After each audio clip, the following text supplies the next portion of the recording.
tema de nosotros es la vigilancia y seguimiento del paciente con cirrosis compensada. En realidad, esto a veces es sumamente complicado. Complicado porque la mayoría de los pacientes nos llegan ya en etapas avanzadas. El paciente que llega a una unidad de urgencias por hemorragia digestiva, por datos de encefalopatía o inclusive por la presencia de ascitis. De tal manera que detectar en una etapa temprana al paciente con cirrosis es sumamente difícil. Cuando nosotros en primer contacto, como son la mayoría de ustedes, no tenemos en cuenta todas estas patologías que se han mencionado desde el día de ayer. Estamos hablando de hepatopatías crónicas de cualquier etiología. Lo que se habló hoy, la doctora Dehesa, sobre la hepatitis C y sobre el antecedente de algunos factores de riesgo muy importantes como el uso de drogas, que cada vez es más frecuente y sobre todo cerca de donde va a estar el muro, como dijo la doctora. También en pacientes que han sido transfundidos en alguna época de su vida. Y sobre todo en pacientes que tienen otras enfermedades virales, estamos hablando de VIH y estamos hablando de virus B. De tal manera que es complicado ver a este grupo de pacientes, por eso el seguimiento que debe llevar cada uno de estos pacientes con cirrosis compensada es muy claro y es muy específico. De tal manera que nuestra plática realmente se basa en algunos aspectos solamente. Hablar de la cirrosis, ustedes saben que no es solamente un tema en general y listo. Se habla de muchas patologías que, como un proceso inflamatorio crónico, nos van a llegar a una cirrosis, a la formación de fibrosis en diferentes etapas hasta llegar a una cirrosis. Dependiendo la etiología y dependiendo la persistencia del agente causal, es que podemos tener un avance o incluso detener la cirrosis. En este caso ya vieron ampliamente desde el día de hoy todas estas etiologías, y cuando hablamos de cirrosis tenemos que remontarnos a los aspectos histológicos. Ya se mencionó ampliamente también desde el día de hoy que ahora con los biomarcadores podemos definir el grado de fibrosis que puede presentar algún paciente. También la elastografía de transición, que es con FibroScan, nos va a dar con mucha certeza el grado de fibrosis. Y también, dependiendo de la etiología, tenemos que tomar en cuenta los resultados o el rango de kilopascales que nos tiene que dar. Esta es una fotografía donde vemos apenas algunas áreas de fibrosis, lo que se ven ustedes teñido con azul. Esto lo presento porque esto me enseñó la doctora Dehesa cuando estuvimos en el hospital. La histología era lo principal para el diagnóstico de cirrosis. Ahora ya no, pero queda como antecedente, y sobre todo cuando un grupo muy interesado, de patólogos muy interesados sobre las enfermedades hepáticas, sobre los grados de inflamación y en este caso sobre los grados de fibrosis, sigue siendo vigente porque todavía consideran de F1 a F4 como lo hace Metavir. Igual sucede ahora con la elastografía y con los biomarcadores. Aquí vemos un F1, una tinción especial. Posiblemente un paciente con hepatitis C, porque vemos ahí algunos datos de grasa en el hígado, esteatosis hepática, macro y microvesicular, las más grandes y las más pequeñas, pero podemos tener áreas mucho más extensas en la que ya brincamos hasta la etapa 4 o F4, en la cual vemos ya grandes gordones de fibrosis que en realidad ya forman reales nódulos de regeneración. Este es un F4, vemos varios nódulos de regeneración. Y para poder nosotros clasificar a la insuficiencia hepática es algo muy sencillo ahora, como lo vio el doctor ahorita en su plática, con las herramientas que tenemos en internet, como es en la Universidad de Liverpool. Igual podemos tenerlo esta calculadora que utilizamos de la Asociación Mexicana de Patología, tenemos esta y tenemos la de MELD, y es muy fácil porque tenemos 5 parámetros, 3 de ellos bioquímicos, 2 clínicos. Los bioquímicos, la bilirrubina, la albúmina y la protrombina, y lo único que tenemos que hacer es alimentar esta base, y nos da aquí, y al final de cuentas vamos a calcular. Nos va a dar un Child A si es de 5 a 6 puntos, un B si es de 7 a 9 o un C si es de 10 a 15. Para la clasificación de Child podemos considerar como una insuficiencia hepática compensada cuando está en un Child A y descompensada cuando está en un Child B. Pero eso no termina ahí. No termina ahí porque tenemos que evaluar algunos otros aspectos. El paciente que tiene una cirrosis compensada, vamos a poder dividirlo en dos. Nosotros sabemos que la hipertensión es la primer consecuencia de la fibrosis y también la primer complicación. En los pacientes que ya vimos con Child B y C, que es la descompensada, ya tenemos la evidencia de que este grupo de pacientes tiene datos de encefalopatía, tiene datos de ascitis o de hemorragia digestiva previa.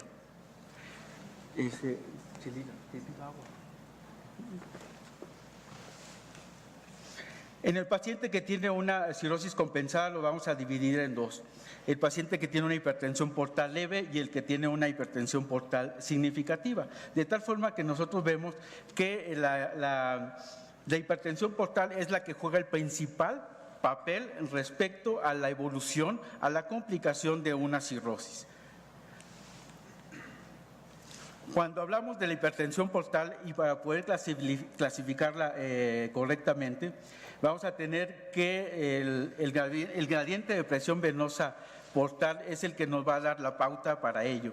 Obviamente, si tenemos un paciente ya con manifestaciones propias de una hemorragia digestiva, de ascitis, o incluso de encefalopatía, sabemos que es un paciente que seguramente ya tiene un gradiente de presión venoso portal elevado, de 10 o más de 10.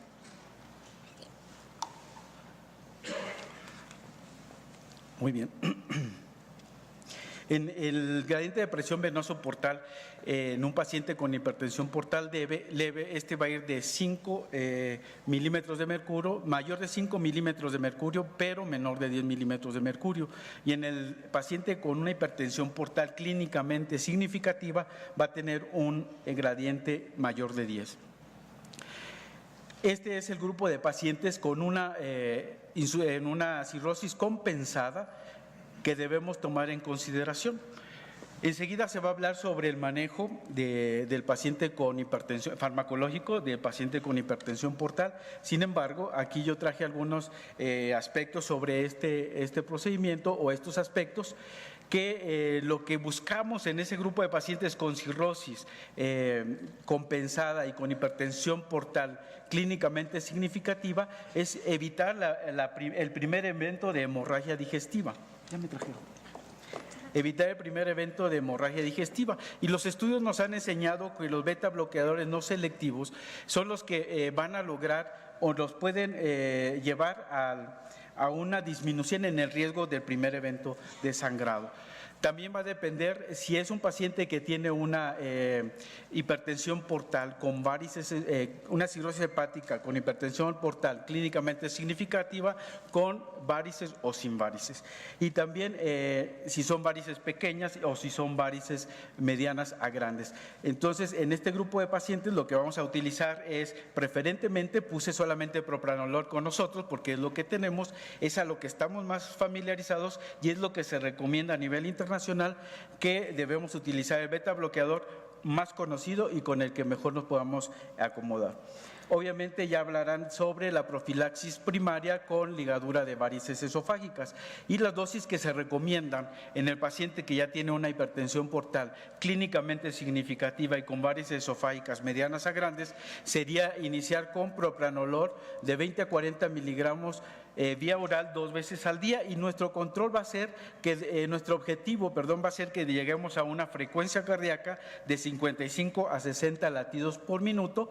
Obviamente que siempre y cuando la presión sistólica no disminuya a menos de 90, y esta debe ir en incremento hasta lograr nuestro objetivo. Aquí tenemos otras alternativas que habitualmente no utilizamos en nuestro medio.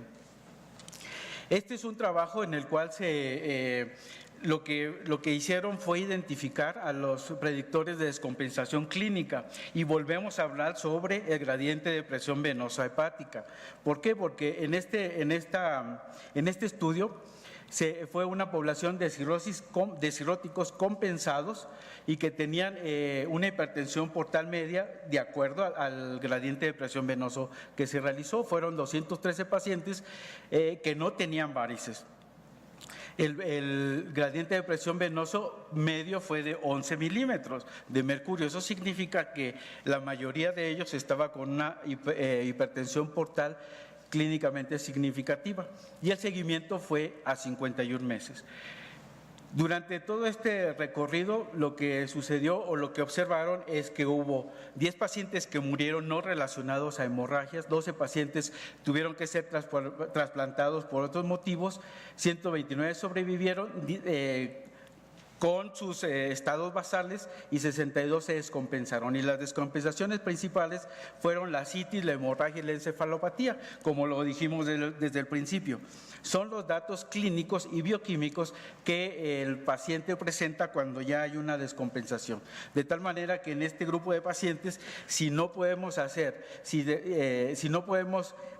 contribuir a disminuir el gradiente de presión venosa hepático, tenemos que estar al pendiente de estas complicaciones. La terapia con propranolol es lo único indicado y más cuando ya es una hipertensión portal clínicamente significativa. Sobre el seguimiento de los pacientes para el hepatocarcinoma,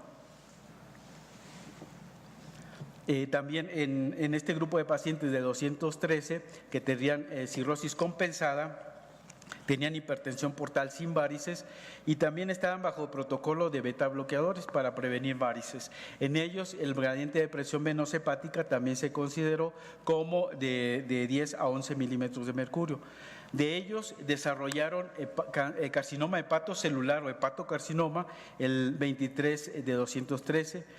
De ellos se trasplantaron 8, murieron 28 pacientes de ese grupo sin carcinoma hepatocelular, y el 21% de estos pacientes se relacionó al virus de la hepatitis C. Independientemente de que hay otras etiologías de hepatocarcinoma, en este trabajo se encontró que era el virus C el principal agente etiológico de la cirrosis y como consecuencia del hepatocarcinoma. Entonces, en este estudio se concluyó que el gradiente de presión venoso portal también tiene que ver con un mayor riesgo de desarrollo de hepatocarcinoma.